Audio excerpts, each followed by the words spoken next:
Hi, my name is John Light, and I've spent over 20 years working throughout all corners of the recruiting world. Our podcast, Drowning in the Tech Talent Pool, is a resource to help you stay afloat and get ahead of your competition.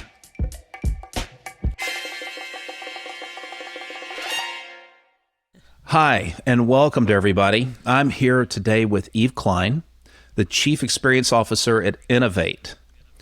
Eve has graciously agreed to step in, and I think this is her first podcast.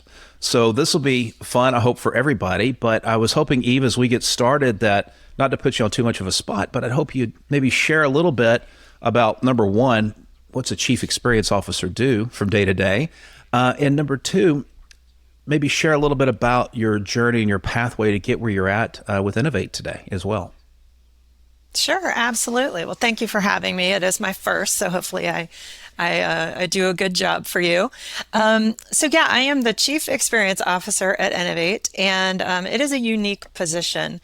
As you mentioned earlier, you saw in my background, I have been in marketing for the larger part of my career, which at this point, we just say over 20 years. We don't like to put a number on it anymore. But I joined ENAVATE in January of 2020, and I had previously run marketing for several large Microsoft Dynamics partners. Okay. And ENAVATE is in the Microsoft Dynamics space. We're one of the leading providers of ERP solutions for SMB companies, and we're a large partner of Microsoft. So a large portion of my career has been in that Microsoft Dynamics channel, and when ENAVATE was just done a big deal with a large company and had never done marketing before, and decided that it was time. It was time to build a marketing team and build a marketing structure. And so Thomas Eisbohr, our CEO, got a hold of me, and the next thing I knew, I was working for ENAVATE, and we were getting ready to build a marketing team. And that was January of 2020. So the world knows what happened within a couple of months. Right.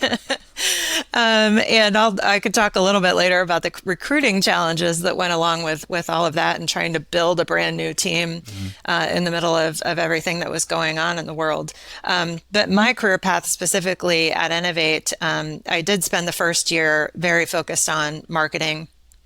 And then we decided that we would expand my role after the first year to focus more on not just the marketing, but on the overall experience that our prospects, our clients, and our team members have with ENAVATE. Okay. So really looking at what does that experience from A to Z look like when we're dealing with our prospects, right? From the marketing to the sales strategy to, what are the offerings that we put in market and everything that we deal with on that side.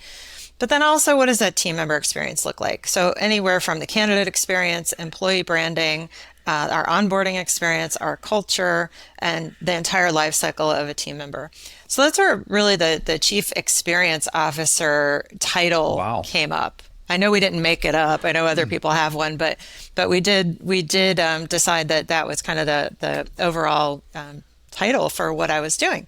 So that's largely what I'm focused on is really looking at the experience on both sides of the coin. Well, to me, that's fascinating. So you're taking marketing, if you will, and applying it, putting it on the forefront strategically and tactically, internally and externally, right? And now I have some very good friends, including a member or two of my advisory board, I've said this next statement to, and they've looked at me kind of funny and said, yeah, I don't know that I buy in that. Of course, they're both CPO, CHRO level people, and have been with some very large companies, but I've always had this sense that talent attraction and acquisition doesn't really belong in an area that's heavily compliance focused. And it should be maybe belong more into marketing, because when you treat a candidate in such a way that you're not reeling them in because you're paying them more money or you're offering them a fatter title, but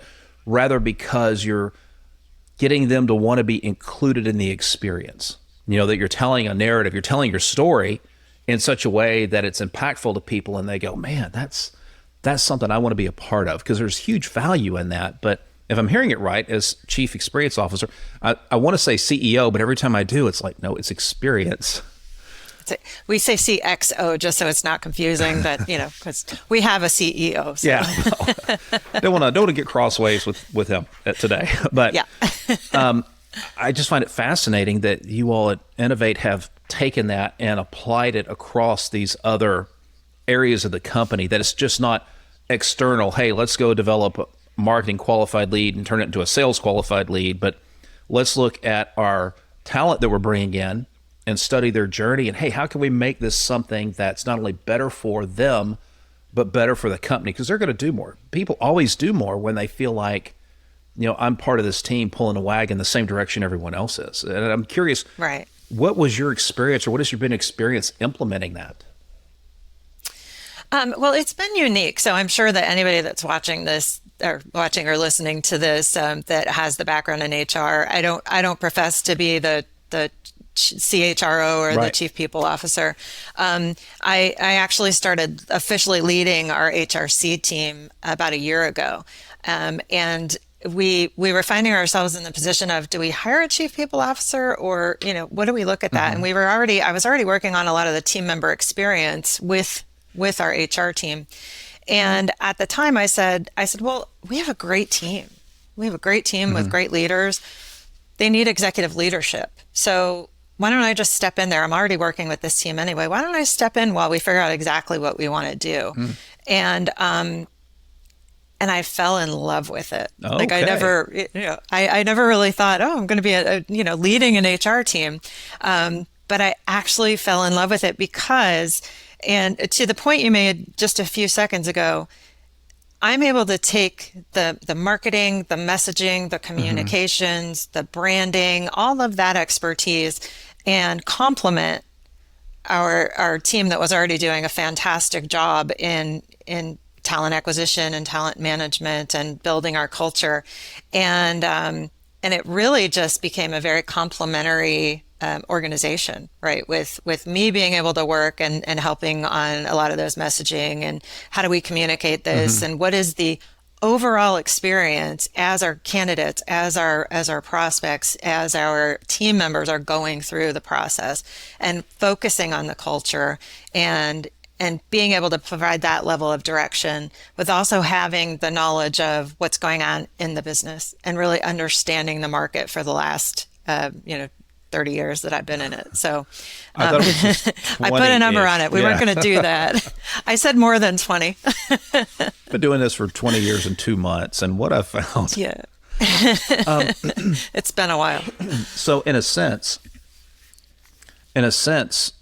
from a marketing perspective, I suppose too, that being involved in the candidate experience and let's just say the talent journey, if we could put it that way, this idea that they start with A and go through Z and whatnot, you've managed to probably make really effective marketers in a sense out of everyone, right? Because I know the more trust and the more connected a person feels with an organization, more likely they are to say something to other people, about what ENAVATE does and how you go about it.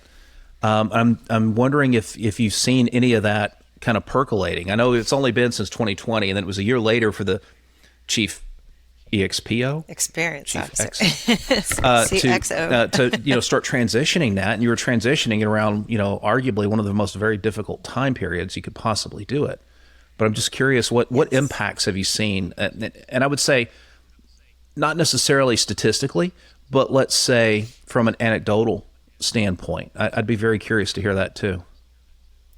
Yeah, what I would say is we have not perfected it by any stretch of the imagination. It has been, it's been an interesting time for sure, but we have seen a lot more, and I think this is your question. If it's not, just correct me. But one of the things that we've seen is when our candidates have such a great experience, and we have many, many stories of that they are then bringing along their peers. I can give you one example. We had a team from Microsoft, so we work very closely with Microsoft. We had a team that was laid off from Microsoft back in 2021. And we had great conversations with that team. We ended up bringing the whole team over to ENAVATE. Wow, the whole team. The whole team. And they have had a great experience. So recently, as you know, there's been some layoffs at some of the larger tech companies. Microsoft had some layoffs, and we were able to hire another team of 13 that's coming over, and they're starting at various times this summer. But it was a really great testament because they had their former team members that were saying, you got to check out ENAVATE. You got to come over here. This is such a great place to be. And we actually had a lot of them are in Fargo. And the executive team was in Fargo this past weekend, and we had a nice event with a lot of those newer team members. And it was just nice to see the excitement that they had and hear about the experience that they had as they were going through a very quick candidate journey. Obviously, they were kind of very hot. And so we had to do a lot to get the interview process sped up. But they had a great experience, and they're all very excited to join. And to me, that makes it all worth it when you hear those stories. It's absolutely, it's very exciting. Well, it sounds to me like their candidate experience started well before, way earlier. The candidate experience started with, that first touch, which was let's interact. And it might have been in a business sense. It might have been quasi-business social meeting or whatever, but obviously they had to have some really good vibes building up, multiple touches and experiences to get to that point where you could move quickly. And they were hearing it from their friends. They had worked with us from a partner vendor standpoint, right? So they already had the ENAVATE name and the brand in their minds because they had heard good things. And then when they found themselves in need of a new position, then when they got that first phone call from one of their former coworkers that's been at ENAVATE now for a couple of years, and then the one person that got the phone call contacted the rest of the people and said, hey, we really need to check out ENAVATE. And like I said, now we're bringing 13 people over. So that's twice you pulled that off. I mean, that's a big, that's a coup. That's two coups. And, one more makes a hat trick. So. Right. So we'll see what we can do. Maybe the next podcast, I'll tell you what we did. Well, I don't know. I mean, if I go leaking your secrets out into the marketplace, they may not have as much use for me. I might be afraid. So I'm curious too. So how has the integration gone from bringing your marketing experience into, it sounded like a pretty developed and seasoned human resources team that really likely understand the nuts and bolts and they can keep everything moving. But sometimes getting into that marketing mindset, I could see how that could be very helpful. I mean, you're backed by the precision and everything that goes with doing things right from an HR perspective. But I'm curious, how has that integration gone, bringing a level of innovation and maybe even a different method or style or culture around communication? Because it's not just the candidate journey and then the employee journey, but you might even go further and, hey, how is the exit journey? I know that sounds a little bad, but that's an important part. You're absolutely right. We actually were just talking about that a couple of weeks ago, and we did we have a session that we've recently created called What Does It Mean to Be a Leader at ENAVATE? Because to us, leadership is so important, because if our leaders don't understand our values and how we're taking care of our team members, then it all starts with leadership, right? So we had a session for them, and we actually talked about each cycle of that how important their role is in the candidate experience and the team member experience, and even sometimes the offboarding experience, right? We need to make sure that is as good of an experience as it can be, because sometimes people come back, right? Sometimes they are leaving for maybe they're retiring or something else, and they have other friends or family that they want to refer to ENAVATE. So it's really important that we do that. But at the end of the day, one of our values is team members, we take care of our own. And just because you maybe have resigned doesn't mean that we're doesn't take you off the radar. Exactly. Yeah. You're still a team member, and we're still taking care of you. So the offboarding is really important.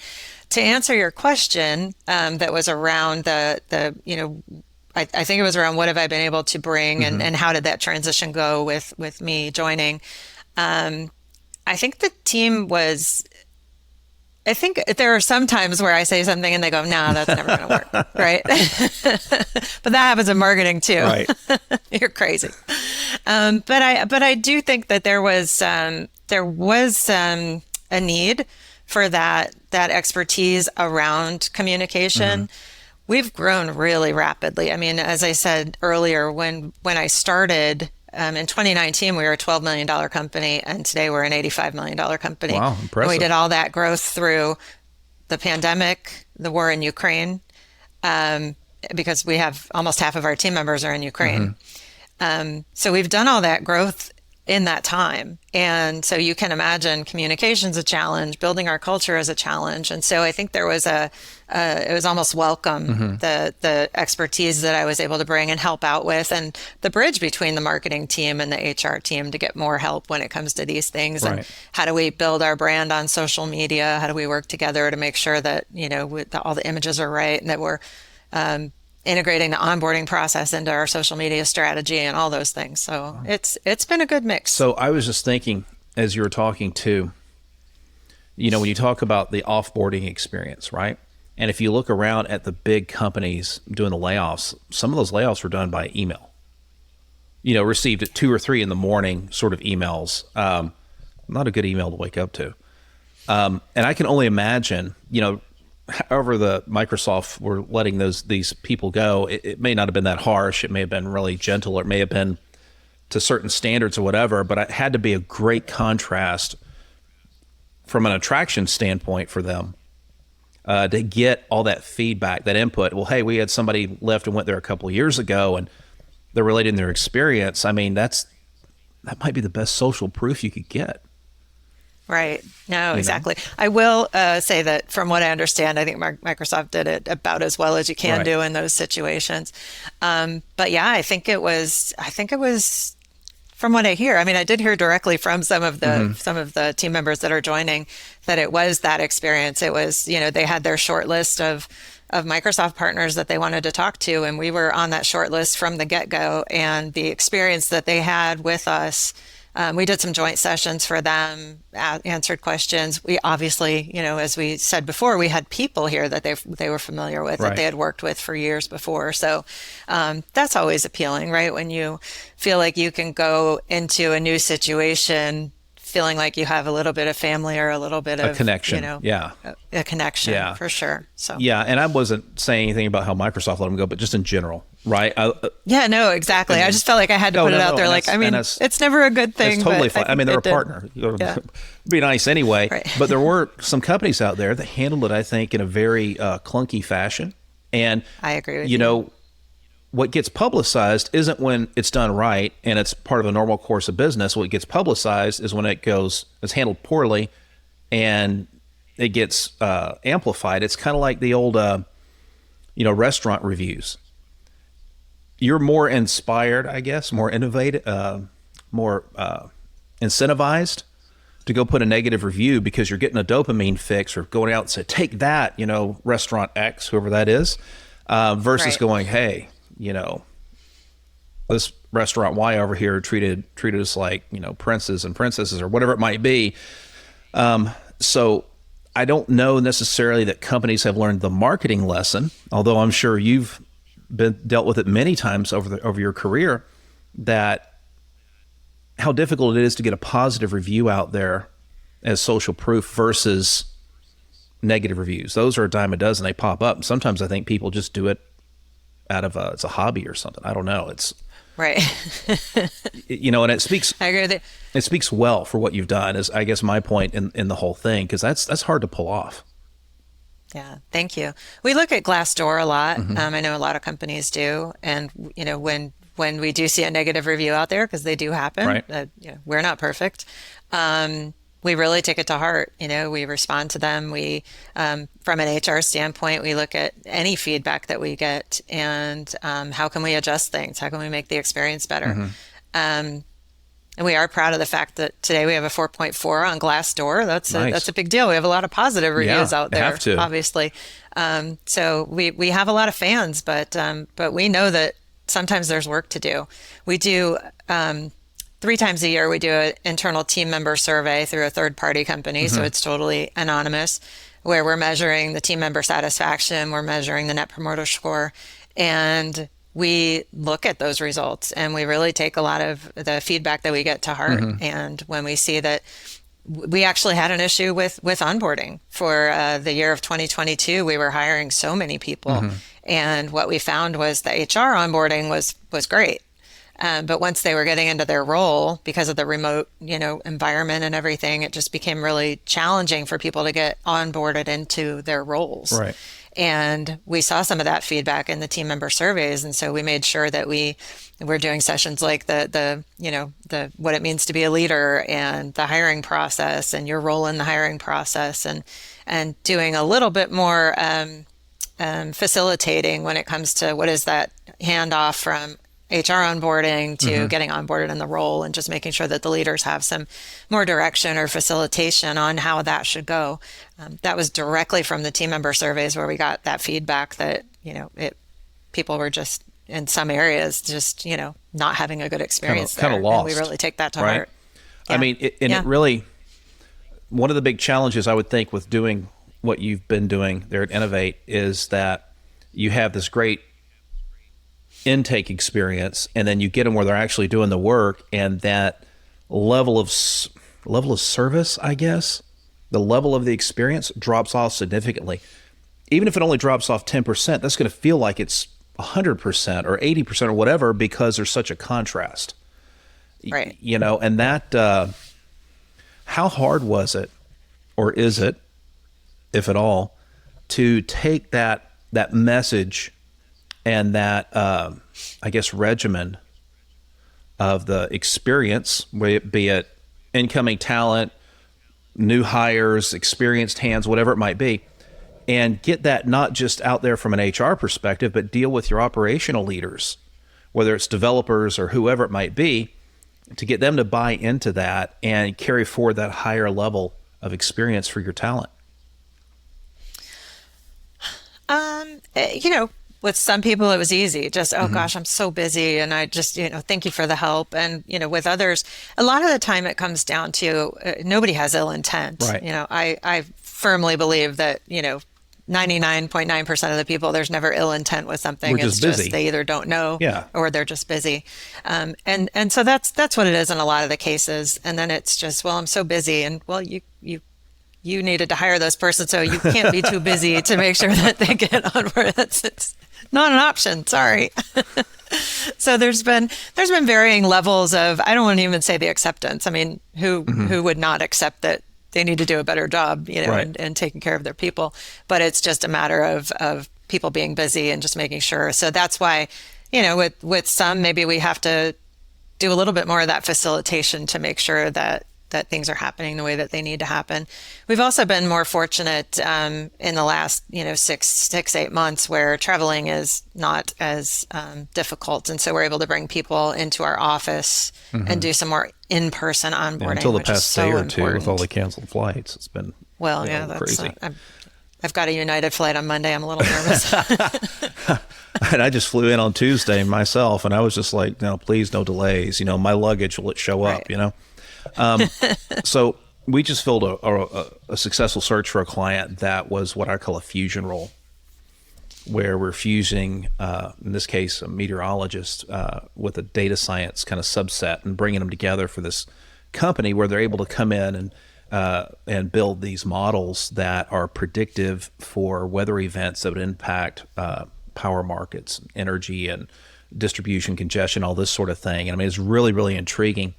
But one of the first things they did, I think the second week there, they flew this candidate, employee now, to their headquarters and planted them there for 2 weeks. And we're not asking you to go in here and invent something new, or we just want you to get in here and kind of immerse in the culture, feel it, kind of absorb it, and then bring some of that back with you, and make sure that we have some consistency in there, and we're pursuing our own ideals. And I wish more and more companies did that. There's a fascinating study I read years ago that, and I've seen this attitude a lot in my business and recruiting industry, that you usually know if someone's going to make it or not on the external agency side first 30 days. And so you find a kind of a pocket bias, against, well, I don't want to put too much into them until I have sense that they're going to be able to handle the rigors of what we do, the regimen that goes with it, and handle the ups and downs, because the ups and downs can be extreme. And I'd like to see more companies, more organizations, my industry, your industry, all industries, move away from hiring people and putting them in a situation where the deck is not stacked in favor of their success. And I think that starts with not defining what is successful. When you bring a new hire on, a lot of times, well, here are your responsibilities, you're qualified, box checked, blah, blah, blah. Good luck. I'd really like to see more companies take it on from the experience side that, hey, we're going to invest in you. And we're not just going to invest with lip service, but we're going to make sure your first 90 days, your first 180, your first 360, we're going to stack the deck to give you every opportunity to not only add value to yourself and your career and your skills, but also to add value to the organization. And it sounds like that's a lot of what you have going on over at ENAVATE. We are. One of the things that we are, we recently tested, I guess, but I knew we were going to make it a long-term thing, is one of the team members that we onboarded, we brought her here to Tampa, full Monday through Thursday, lots of meetings, lots of onboarding, meetings where here's the company, here's the history of the company, here's the history of this crazy Microsoft Dynamics market and all these different product names that, it's the same product, but they've changed the name 4 times. And this is Only what, 4? You'll hear. Well, some it's more. But that, and then really developing an onboarding plan that says, okay, in the first week, you're going to do this. In the second week, you're going to do this. And we think your level of knowledge in this area should be up to 20% by the end of the 3rd week. And here's the things, and by the end of the 4th week, we think your level of knowledge should be at about 40%. And there's regular check-ins with the leader to see, okay, how is this going? Where do you think you are? What does the leader think? Are you at 20%? What are other things can we do? Right. So we're helping them to get very immersed. We're helping them to get educated, but it's also allowing us to assess, how quickly are they catching on? How quickly can we get to the next phase of being able to give them more?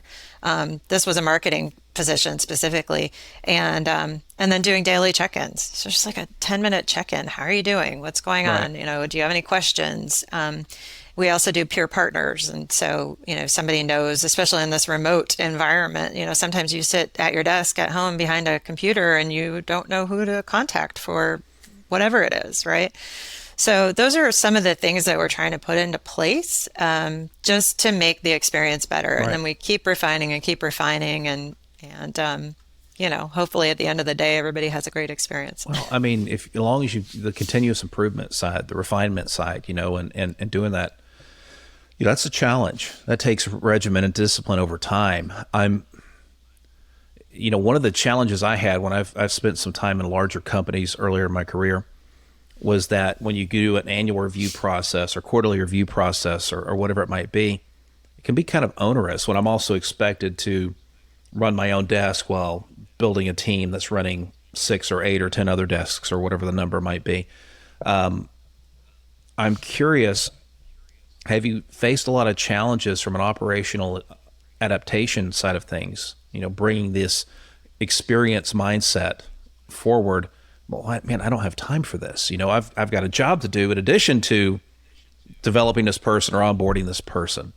And I know it's similar to a question I asked earlier, but the thought occurred to me that that's one of the big challenges. For a lot of your middle management that are, I guess, a player coach sort of situation, how do you help them be efficient at the regular, not just the regular check-ins, but making sure their onboarding experience as a manager, as a player coach, or whatever it may be, doesn't put them at a disadvantage? Right. In terms of workload and how do you, we really rely on our leaders. So one of the things that we have internally is we do every week, a team member meets with their leader and they have a top 5. So it's what are the top 5 initiatives you're working on? Sometimes those could be 6-month-long projects. They could be, something that's going to wrap up within 2 weeks. And the principle behind that is that we want to make sure from a situational leadership and an empowerment standpoint that our leaders and our team members have what they need to get their jobs done. You have this project that's on your list. What is your experience level with that? Have you ever done that before? How much of my help do you need? Do you need me just to, check in and say that looks great? Or do you need me to jump in and help you figure out how to develop this plan to get this thing done? So ideally, when you're doing that check-in, the leader is talking to their leader to say, hey, on my top 5 now is this onboarding thing, and I don't have time to do all these other things. So there's that check-in, between the leader and their overall leader about the workload and all that. So we have those mechanisms put into place. I wouldn't tell you that it works every time. I wouldn't tell you that, somebody's constantly like, oh, I have to put the onboarding of John on my top 5 for this week, but we do have the mechanisms in place. It's I think from our standpoint, it's more about how do we consistently educate our leaders about what their role is in the process, and tying it back to our core value of team members taking care of our own. I mean, new team members, it's all about their experience in their first 30, 60, 90 days. And if they don't have a good experience with what we do, they can probably go find another job real quick. So, we have to take care of them. We have to, if we're going to invest so much in getting somebody hired and in getting them onboarded, the worst possible thing that can happen is that they don't have a good experience. They decide to leave us. And now we have to invest all that time and money again on recruiting, on hiring, and on onboarding again. So, so we try to educate that the best thing we can possibly do for the people and for the business is make sure people have a good experience, because if we get them productive quickly and we make sure they're happy, and then we don't have to continually be in this cycle of having to rehire for a position that we just hired. The quote unquote creative destruction cycle. Well, we created a position, we hired somebody, and let's destroy it and create more work for everybody. Exactly. Yeah. That's how people want to spend their time, right? That's a whole other series of podcasts right there. Some of the just the anecdotes I could share over the years. But this brings me to a question. In late November last year, Sabretooth ran a study, and it was a survey, and we really wanted to find out the biggest pain points that CHROs, CPOs, and talent acquisition execs are facing. And one of the biggest, I'm just off the top of my head, I think it was biggest by a few points, is quality of hire. And I think when we look at quality of hire, we tend to be inclined to take the position that, well, I hired a really good candidate, so I have a quality hire. Now, from an external perspective, I've always, as an external vendor, as a headhunter, I hate fall-offs. I hate placing somebody and them falling away, not just in a guarantee period, but in the first year. So I went back in 2011-ish, 10-ish timeframe, started tracking this, but my criteria for tracking it is that candidate we placed was there on day 366 and was at a minimum doing their job, right? So there's a year and a day, their tail is in the chair, they're participating, they're engaged, they're doing their work, at least meeting their minimum responsibilities. But it's so hard externally to measure, are they adding value beyond just the core responsibilities? Are they being a good teammate? Are they, according to your core values, are they taking care of their own, so to speak? So I'm curious, when you look at a metric, a KPI like quality of hire, of course, I'm not asking for state secrets, but I'm curious, how you go about measuring that, because I can hear it from the stories you're sharing and the input, that focusing on the experience probably improves your quality of hire, because people are going to want to work harder and stay with and have greater tenure and progression with an organization that they're really engaged with. So what can you share about how this is impacting quality of hire, and if maybe this might be a secret sauce in a sense? Wow, if it is a secret sauce, I don't know. I will share. So one of the things to talk about a challenge that we have had, when we looked at our 2022 attrition numbers, it was not good. It was very eye-opening for us. And what was the most eye-opening was that 50% of our attrition was people that had been here for less than 1 year. Uh-huh. And it wasn't even eye-opening, it was devastating. It was devastating to us to understand that we had either hired poorly or we hadn't onboarded properly to ensure that people were having that good experience. Right. So we have started looking at, obviously we look at unmanaged versus managed, but within the unmanaged, one of our board members actually recommended that we start looking at, the unmanaged, and I don't even like the terminology. I want to come up with something better, but good versus bad, right? Like, was it somebody that they resigned, but they were on a performance plan or something like that would fall into the not bad category. And then the bad is obviously people that we weren't expecting that they were going to resign, right? They were top performers. You just got blindsided. We got blindsided, exactly. Maybe that's what I should call it. So we started looking at that. We went back and categorized all the people that way. And what we found was it was about half and half. Half the people that we lost in the first year, we had done the panic hiring.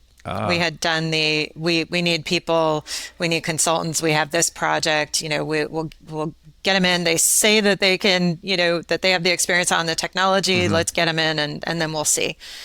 So we found out it was about half that. And then the rest of it was our fault. It was our, our onboarding experience or something like that. So we have not, I don't think we've perfected the tracking and the KPIs, but that is the information that we really dive into to look at to make sure. And I will say that 2023 has been better. It's not perfect, but we've got it down to, we can narrow it down to the teams where we have the issues now, right? It's not an across the board thing. It's, okay, it's here. And I was very happy to say that when I got our June numbers, we had 0 unmanaged attrition in June. So congrats. that was an accomplishment. Yeah. Yeah. So that's really what we're looking at is just what's the breakdown of the attrition. We also, this year, we are seeing that we don't have a problem with the less than 1 year attrition anymore.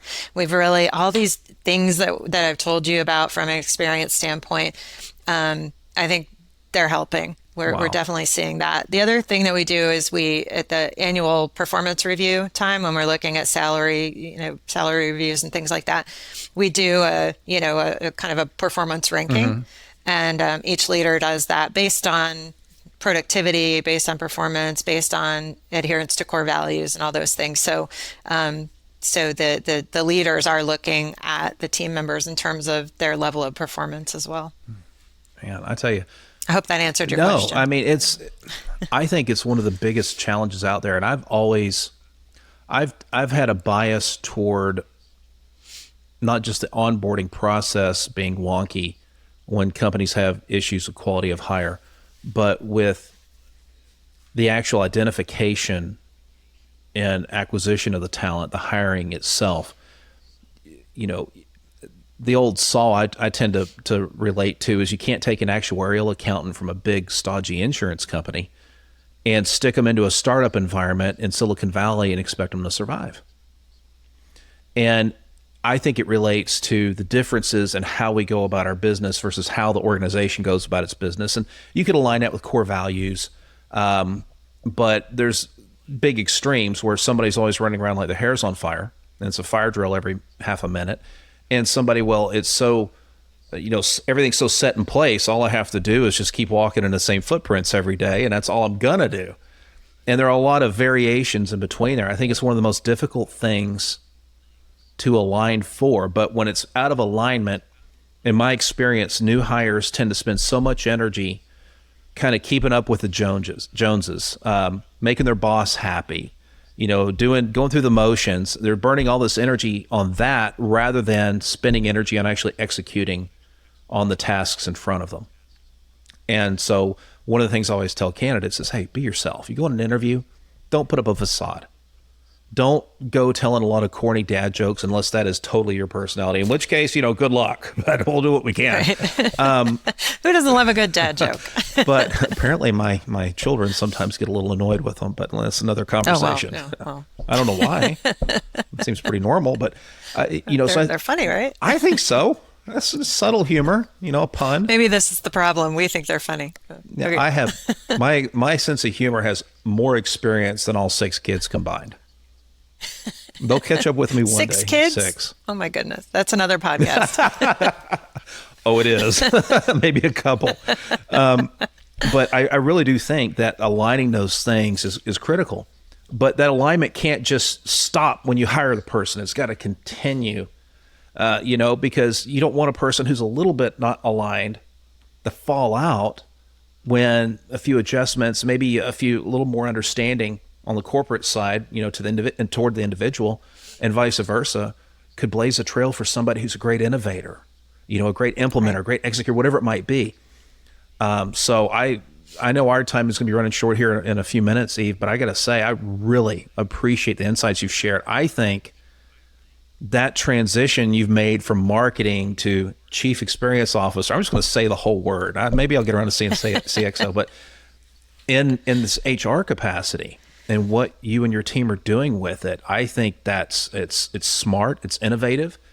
And the fact that you're doing it front to back and getting buy-in with your operators and your managers who are out there leading the business operations day to day, I think is fantastic. I think it's one of the hardest things to do because I need my CEO to buy into it, my COO to buy into it, and this manager to buy into it, and that project team to buy into it. I need my own team to buy into it, and I have to be bought into it, 24/7, 365. That doesn't mean we don't take days off, thank goodness. But it does mean that you're eating your own cooking, and that's important for people to see. Absolutely. And what I can tell you about our CEO is if you ask him what's the most important thing at ENAVATE, it's our culture and the people. So luckily for me, I don't have to get the buy-in. He knows, and the rest of our leadership team know how important it is, because when we have happy team members, we have productive team members, we have happy clients, and that's the whole cycle of it right there. We have work to do. I appreciate all your compliments, and it's been really fun. But we still have work to do, as any company does. But we're having fun while we're doing it. Well, as long as people are coming in and coming out and growing and changing and living their lives, we're always going to have work to do, right? Because I was talking with someone years ago, we were talking about fill rates, the difference between contingent and retained fill rates and all of this. And he shared with me that at the firm he had spent several years at in retained search, their fill rate was only like 84, 88%. And I asked why, and he said, well, it's not because we couldn't find candidates except on rare occasions. It's something that was just so out of the blue we shouldn't have even taken a search on. He says it's because life happens. Family changes, health issues, marketplace changes may just knock a company sideways, and they may call off a search. I mean, there could be all kinds of reasons. And I think a big part of all of this is just recognizing that, like we said in the beginning, when you look at candidate experience, it's the candidate journey, and it doesn't stop when they come through the door on day 1. Or when the onboarding program officially is over on day 30 or 90 or whatever. And in the right relationship and culture, I don't know that necessarily stops with an exit interview. And I think that you all recognizing that and keeping working on it is very commendable. I can't wait to get this out of the marketplace too and see if somebody else goes, well, there's a secret sauce in here somewhere. That we might need to well, put. if you figure that out, let me know. Well, Eve Cline, Chief Experience Officer at ENAVATE, thank you for joining us today. Thank you. Thank you, John. You've been listening to Drowning in the Tech Talent Pool. This podcast is sponsored by Sabretooth. Sabretooth improves the quality of hire and speeds up the time to fill specialized machine learning, data engineering, data science, and developer roles, stretching tech recruiting budgets further by bringing the precision of retained search and the speed of contingent search to the market in one complete solution. Find out more at sbr2th.com and follow me, John Light, on LinkedIn. Thanks for listening.